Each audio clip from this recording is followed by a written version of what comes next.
channel.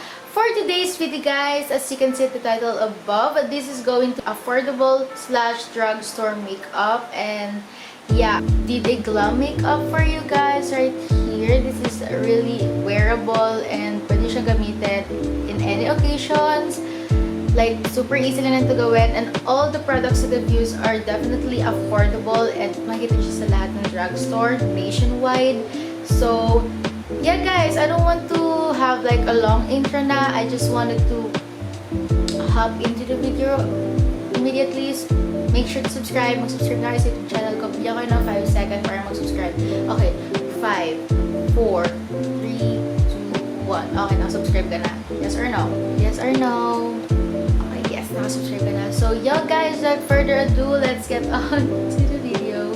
For my primer, ang gagamitin ko is this Maybelline New York Baby Skin Pore Eraser. And super tagal na lang to sa akin. Since first time ko mag-makeup, Maybelline Pore Eraser na talaga ginagamit ko. And yun, super easy lang to hanapin sa mga drugstore. And lagay ko siya sa parts na kailangan lagyan. Like yung mga madami akong pores. So, for my foundation, ang gagamitin ko is, again, for Maybelline New York. And this is their Fit Me Matte Plus Poreless Foundation. And kung naghanap kayo ng maganda and affordable na foundation, I recommend talaga tong Fit Me kasi sa totoo lang, ang ganda niya. I'm in the shade Natural Beige 220.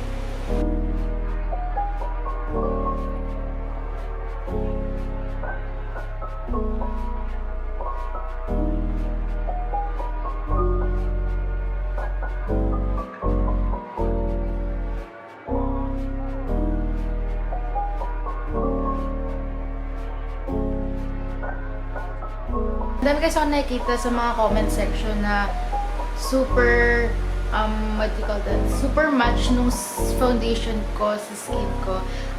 Tip ko lang, if ever na gusto niyo talaga na super, what do you call that? Match yung pinaka-foundation nyo, I suggest na you try it here. And every time na nagbibili kasi ako ng foundation, I try it here. And if nakita kong okay siya, then, ayun, ganun lang yung foundation ko. So, for my concealer, again, for Maybelline. Sa totoo lang guys, sa drugstore, like more on Maybelline talaga. And, sukin ako ng Maybelline. Maybelline, baka naman, char. So, yun. Gagamitin kong concealer is their Fit Me concealer. And this is in the shade 20 Sand.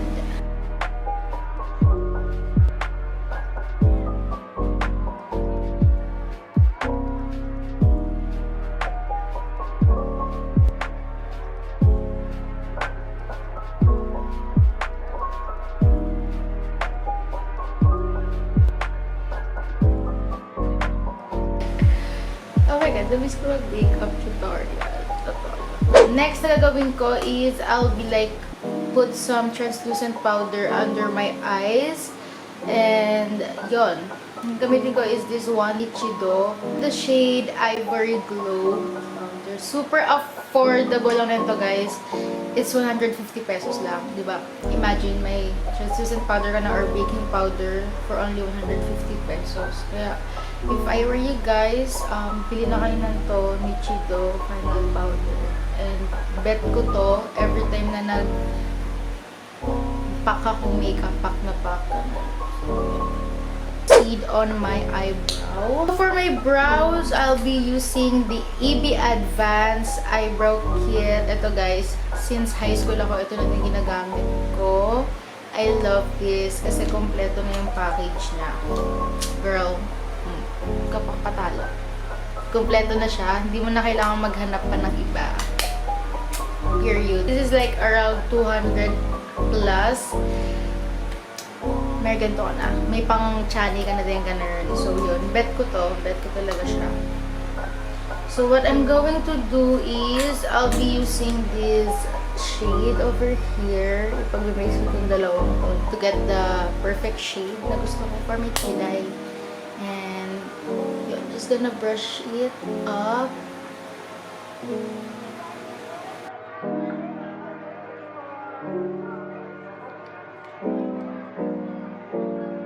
So the next thing that I'll be doing is I'm going to do my brows again. Lalagyan ko siya ng brow mascara. And here, I'm using the Intuit na brow mascara. So, na-brush it off first. Gamit ko dito Maybelline na concealer just to clean the edges of my kilay kasi I wanted to look like super neat ng kilay ko.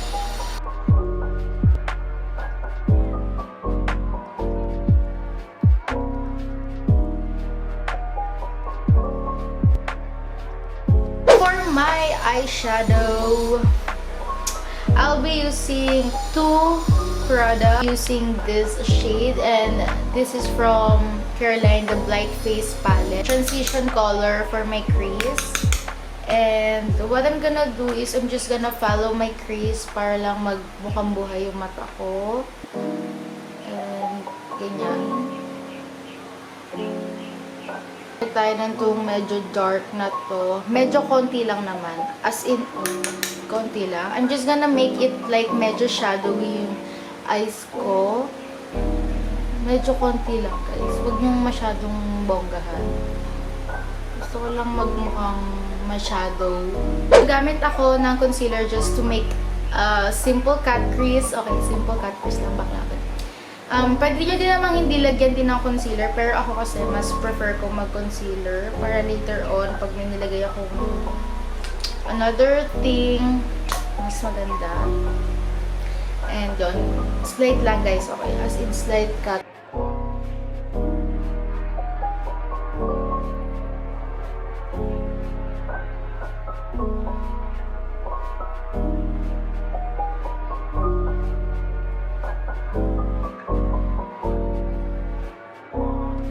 Bilenna eyeshadow palette, pink eyeshadow palette nila, and I'll be using this shade, like a pinkish shade here. Itong medyo black na to, and i-blend ko lang para mag-mix na sila together. Walang harsh masyado, kasi ang harsh mo sis, ang harsh mo sa akin sis. For my eyeliner, ang gagamitin ko is from Careline. Their Careline eyeliner. And guys, this is super duper affordable.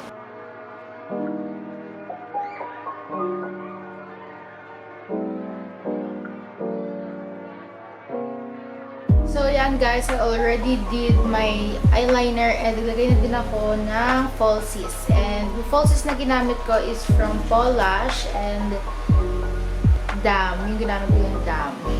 I really love their falsies. Totoo lang. They look so natural.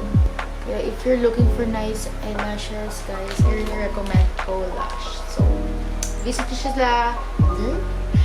nyo sila sa IG account nila kasi I'm so in love with their lashes. Like, rest of everything, tinatagalin ko lang yung translucent powder sa aking mukha para okay na tayo. And yung contour na gagamitin ko is from EB Advanced. This Water Contour Shade and Light Palette.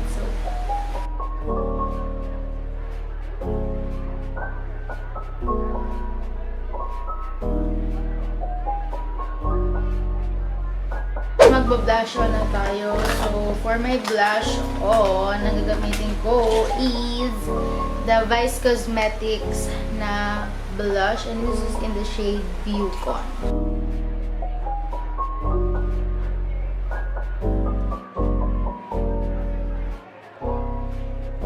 Yung blush lang, and naglagay ako ng medyo konti dito sa nose kasi diba nga, bet ko nga yung mga naglalagay sa nose. Yan. For my lipstick, gagamitin natin tong Nude Nuance ng Maybelline. Ayan.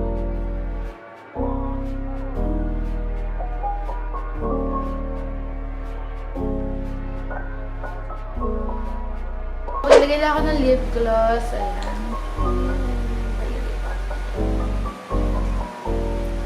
Mag-highlighter tayo. And gagamitin ko is from EB Advance. Again, this is in the shade Strobe Gold Highlighter.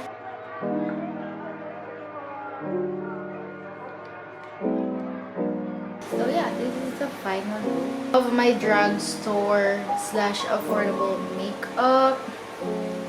Ayun na yun, guys. Ayun na yun. I'ma do my montage and I'll be back in 3, 2, 1, let's go.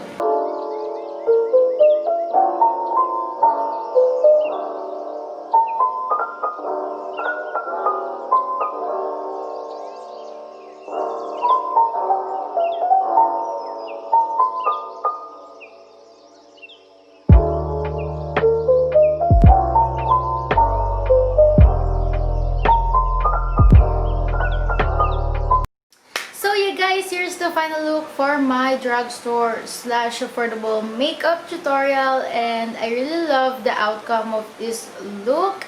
I hope kayo din nagustuhan nyo. And yeah guys, if ever na you're gonna recreate this look, just tag me on any social media para if ever, diba, pwede kayo story. And yun, all in all, I love the look. I love everything. Super dali lang gawin. This look is really wearable. Any occasion, pwede nyo siyang gamitin. Super easy lang nito. Like, it's really a simple glam look lang siya. And yeah, every product that I've used are all affordable. I know guys, you're looking for really affordable makeup products. So yun guys, if you haven't subscribed to my YouTube channel, make sure to subscribe to have more videos like this. And comment down below guys any video suggestion. Huwag kayo maya mag-comment, just drop some comment down there. And yun, para malaman ko din kung anong gusto nyong makeup look yung gagawin ko next video. And yeah, I guess I'm gonna end this vlog. I'm gonna